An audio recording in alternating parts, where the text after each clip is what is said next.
ఒక వాస్తవంలో జరిగినటువంటి ఒక కథను చిన్న కథను గురించి మనం తెలుసుకుందాం.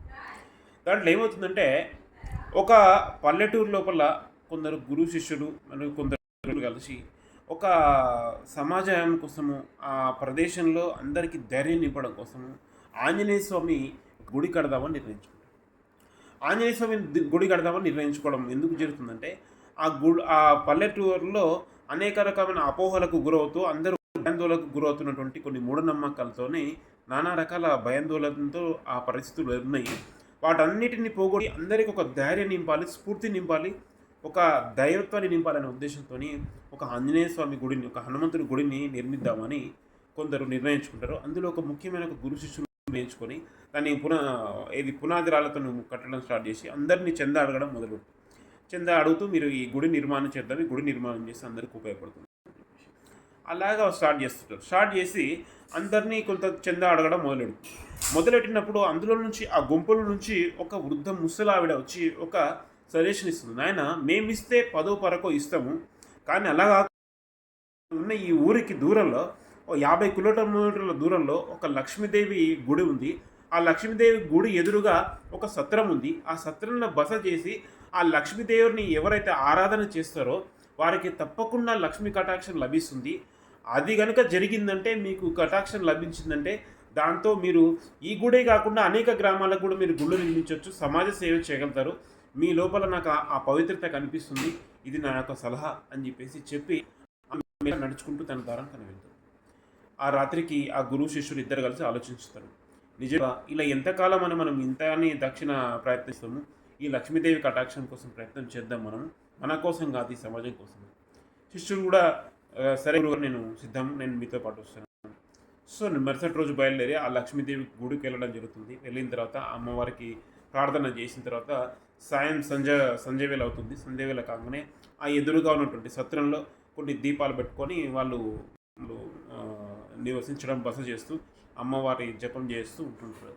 ఆ టైంలో అది ఒక అడవి ప్రాంతం కాబట్టి ఆ క్రూర మృగాలు సంచరించే ప్రదేశంగా ఉంటుంది. అది కొన్ని అనేక రకాల శబ్దాలు వస్తుంటాయి, జంతువుల శబ్దాలు వస్తుంటాయి.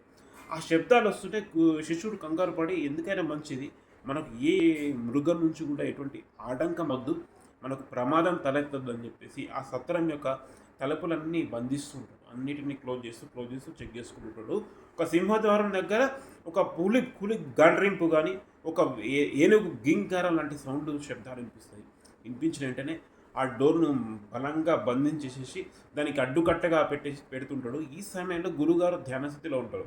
ఇంకా పటిష్టంగా ఈ డోర్ వచ్చి ఒక క్రూరమృగం తట్టినా కూడా తెరవనంత బలంగా ఉంది అనే రూఢి చేసుకునే ప్రకృతిలో అట్లాంటి ప్రయత్నంలో శిష్యుడు ఉంటే వెంటనే గురుగారు తన ధ్యాన స్థితి నుంచి బయటకు వచ్చేసి చూసి, ఏం మూర్ఖుడా, ఏం చేస్తున్నావు, అలాగా ఎందుకు అలా డోర్ క్లోజ్ చేస్తున్నావు నాయనా అంటే, ఏంది గురుగారు క్రూరమృగాల సౌండ్ వస్తుంది, ఫస్ట్ డోర్ ఓపెన్ చేయనివ్వు, ఫస్ట్ ఆ యొక్క తలుపులు తెరువునైనా అని చెప్పేసి ఆజ్ఞాపిస్తాడు. ఏంది గురుగారు ఇలా చెప్తున్నా అని చెప్పి శిష్యుడు వెంటనే పరిచయం అయిపోయి వెంటనే ఆశ్చర్యానికి గురైపోయి, గురుగారు ఆజ్ఞాపించిన తర్వాత చావుకనే ఎదురవలసిందే, అక్కడ అట్లాంటి పరిస్థితులు ఉన్న రోజులలో అవి కాబట్టి గురువు ఆజ్ఞ అని చెప్పేసి ఆ వెంటనే ఆ తలుపులన్నిటినీ మెల్లగా కష్టపడి చాలా కష్టంతో మూసింటాడు.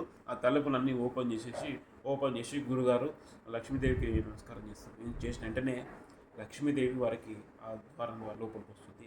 లోపలికి వచ్చి, మీ యొక్క ప్రయత్నం బాగుంది, నా దగ్గరికి ఎంతోమంది ఎన్నో కోరికలతో వస్తారు, కానీ ఇట్లా లోకోపకారం కోసం ఇంత శుద్ధి చూసినాం తాను చెప్పమని చెప్పేసి వారికి లక్ష్మీ కటాక్షం ఇస్తుంది. అప్పుడు అది జరిగిన వెంటనే గురుగారు, నాయన ఏ సౌండ్ ఏదో నీకు అర్థం కాకపోతే, గండ్రింపు ఏదో, లక్ష్మీదేవి ప్రవాహం ఏదో, ఏది గుర్తించలేని అవివేకంగా ఉంటే ఎట్లాగా, అలాగా నువ్వు అలా కాకుండా నువ్వు కరెక్ట్ని గుర్తించాలి కదా, లక్ష్మీదేవి సిద్ధంగా ఉంది, కటాక్షం గుర్తించనుకున్నాను, ఇంత అవివేకాలు ఉంటే ఎలాగా అని చెప్పేసి గురువు జరుగుతుంది. అలాగా మన జీవితంలో కూడా మనం లక్ష్మీ ప్రవాహం వస్తున్నప్పుడు కూడా దాన్ని గుర్తించకుండా డోర్ అడ్డం పెట్టినట్లయితే శిష్యుడు పెట్టాడు, అలాగా మనకు తెలియకుండా మనం అనేక చేస్తున్నాడు. ఇక్కడ ఈ కథలో ఆ గురువు గారు ఎట్లయితే వివేకం లేనటువంటి శిష్యుని జాగ్రత్తపరిచి ఏదైతే జాగ్రత్త పరుస్తున్నాడో, కటాక్షానికి మార్గం చూపించునో, అలా మనము అసలైన గురువుగా, ఒక గైడెన్స్గా, ఒక మార్గదర్శి మనకు ఖచ్చితంగా అవసరం. ఆ మార్గదర్శి మరెవరో కాదు, వెళ్తుంటే సంపద మహావిజ్ఞానమే ఒక మార్గదర్శి. ఆ మార్గదర్శి ద్వారా ఎలాగైతే గురువు గారి ఈ యొక్క ఆగ్రహం లక్ష్మి కటాక్ష ఈ కథలో మన జీవితం ఈ కథలో ఈ వెళ్తూ మనం అన్ని నేర్చుకుంటాం. జీవితానికి ఏదైతే ఎదగడం కోసం ఆ ముఖ్యమైన అంశం ఉంటుందో ఆ ఒక ముఖ్యమైన అంశాలు మనం నెగ్లెక్ట్ చేస్తుంటాం. అలా నెగ్లెక్ట్ చేయకుండా, అలా నిర్లక్ష్యంగా వ్యవహరించకుండా ఈ వెల్త్ మ్యాట్రిక్స్ కోసం 7 వారాలు ప్రాక్టీస్ చేయడం కోసం, ఒక 3 వారాలు వినడం కోసం, ఆచరించడం కోసం, ప్రాక్టీస్ చేయడం కోసం మీరు కేటాయించండి. జీవితం అద్భుతంగా మారుతుంది. అత్యంత స్పష్టత మనకు ఏర్పడుతుంది. మనం ఉన్న మన పరిసర ప్రాంతాలంట్లో కూడా మన నిపుణులుగా తయారవుతాం. కటాక్షం, లక్ష్మీదేవి కటాక్షం అంటే ధనమే కాదు, అన్ని రకాలుగా మన జీవితంలో సక్సెస్ అనే కటాక్షం వస్తుంది. కాబట్టి ఒకసారి వాస్తవంగా ఆలోచించండి. ఆ సీరియస్నెస్, ఆ శ్రద్ధ కనుక మీకుంటే దయచేసి కాంటాక్ట్ కండి, రిజిస్ట్రేషన్ చేసుకోండి. ధన్యవాదాలు.